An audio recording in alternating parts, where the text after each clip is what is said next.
मध्य प्रदेश में 24 विधानसभा सीटों पर उपचुनाव होना है, जिसके लिए बीजेपी ने नई रणनीति के तहत हर सीट के लिए अलग अलग संकल्प पत्र बनाने की रणनीति तैयार की है। बीजेपी आलाकमान ने इसकी जिम्मेदारी प्रदेश उपाध्यक्ष विजेश लुणावत और पूर्व मीडिया प्रभारी डॉक्टर हितेश वाजपेयी को दी है।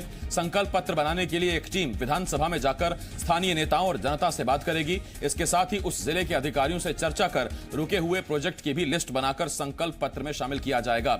खबर है, चुनाव तारीखों के ऐलान के बाद सीएम शिवराज सिंह चौहान सभी सीटों पर पहुंचकर वहां का घोषणा पत्र जारी करेंगे। बीजेपी की रणनीति है कि बीजेपी की प्रदेश चुनाव समिति हर सीट पर प्रबंध समिति का गठन करेगी। बीजेपी नेता डॉक्टर हितेश वाजपेयी ने कहा कि बीजेपी हर चुनाव गंभीरता से लड़ती है, लेकिन कांग्रेस उपचुनाव को उपहास की तरह ले रही है। वहीं बीजेपी के घोषणा पत्र वाली रणनीति पर पलटवार करते हुए कांग्रेस के मीडिया कोऑर्डिनेटर नरेंद्र सलूजा ने कहा कि बीजेपी स्मार्ट सिटी और स्मार्ट विलेज के झुनझुने दिखाती है, लेकिन कांग्रेस विकास के वचन के साथ चुनावी मैदान में उतरेगी।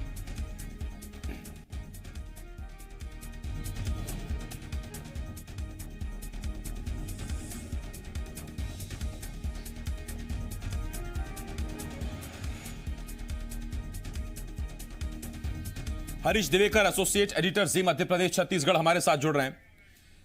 हरीश जी, उपचुनावों की अब क्या अहमियत है, बीजेपी इसे किस तरह से ले रही है? समझ में इसी बात से आ गया कि हर सीट के लिए अब अलग घोषणा पत्र बनाया जाएगा, यानी कि 24 सीट और 24 घोषणा पत्र। बस अब देखना यह है कि घोषणा पत्र में क्या क्या शामिल किया जाता है और उस घोषणा पत्र में जनता कितना भरोसा करती है।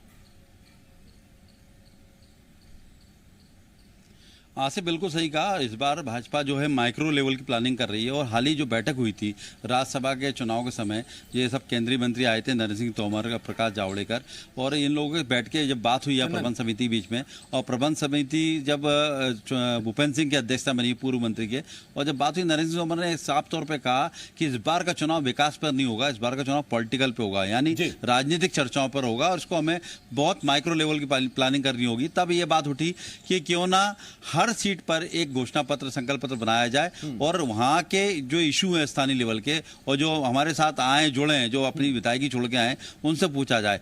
और आसिफ, इस बात को हमें देखना होगा, लगातार जो लोग छोड़ के आए वो एक बात का आरोप लगाते रहे, कमलनाथ सरकार ने सुनी नहीं, हमारे क्षेत्र में विकास नहीं हुआ, हमने सड़क का बोला, सड़क नहीं बनी, हमने बोला कि यहाँ पर तालाब बन जाए, या हमने बोला यहाँ स्टेडियम बन जाए, तो हमारे विकास कार्य नहीं हुए।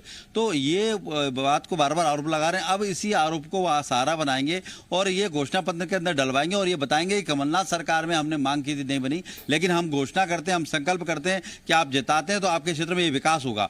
उस लेवल की माइक्रो प्लानिंग करेंगे। इसी का उदाहरण आप चंबल एक्सप्रेस वे, जो आज की डेट में चंबल प्रोग्रेस वे हो चुका है, यह भिंड और मुरैना के 7 उपचुनाव की जो सीटें हैं उनसे टच करता है, उनको सीधा तौर पर प्रभावित करता है। ये वहां के लिए बड़ा मुद्दा होगा।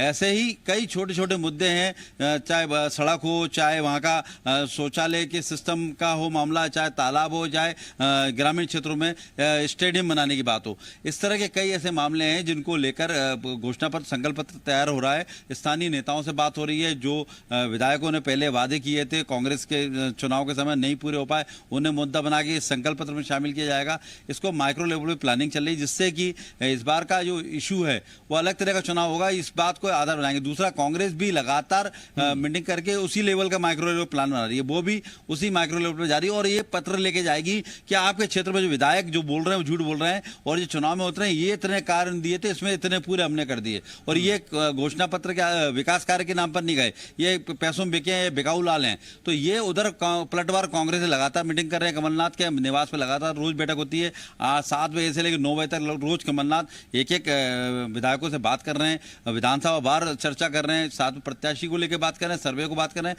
साथ ही चुनावी मुद्दा क्या होगा उस क्षेत्र का, उस पर भी बात हो रही है।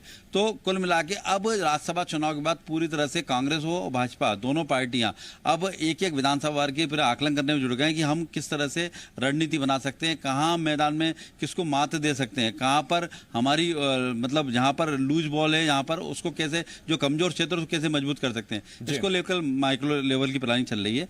और जो जिस तरह से कांग्रेस की बात है, कांग्रेस जो भाजपा का संकल्प पत्र उसको लेकर ढकोसला बता रही है। उनका कहना है कि ये घोषणाएं बहुत करते हैं, जिसमें सबसे बड़ी बात है कि मिनी स्मार्ट सिटी की बात की गई थी। थी, आज तक पूरी नहीं हुई। ऐसे जो स्मार्ट के बात की गई थी, स्मार्ट में एक स्टेडियम बनेंगे, ग्रामीण स्टेडियम, वो आज तक पूरे नहीं हुए। ऐसी कई घोषणा है, तो उसका भी तैयार कर रही है भाजपा ने। जिस तरह की घोषणा की थी 13 साल में जो पूरी नहीं हुई, तो उसको लेके अलग जाएंगे। तो वार पलटवार की राजनीति शुरू हो गई है और रणनीति भी तैयार है दोनों सियासी दलों की अपने अपने हिसाब से। बहुत शुक्रिया हरीश जी इस तमाम जानकारी के लिए। हरीश दिवेकर, एसोसिएट एडिटर, जी मध्य प्रदेश छत्तीसगढ़, इस वक्त हमारे साथ जुड़े हुए थे।